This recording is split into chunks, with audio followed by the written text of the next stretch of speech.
This will be a different kind of war because Hamas is a different kind of enemy.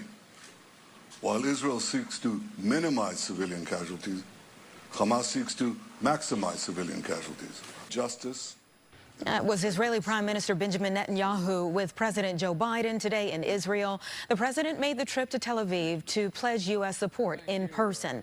The president also weighed in on a hospital explosion in Gaza, saying Israel was not responsible. But Palestinians are blaming Israel right now, the finger pointing further dividing the two sides. And Madeline Rivera has more.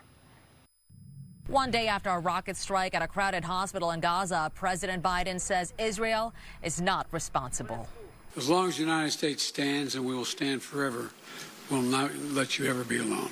President Biden is pledging America's full support as Israeli forces gear up for the next phase of this war. Mr. President, the road to victory will be long and hard. The president meeting with Prime Minister Benjamin Netanyahu and his war cabinet on Wednesday to learn more about their plan and press for aid to be sent into Gaza. Israel will do everything it can to keep civilians out of harm's way. We have asked them and will continue to ask them to move to safer areas. The second half of Biden's trip, a stop in Jordan, was canceled after a rocket struck a hospital in Gaza on Tuesday.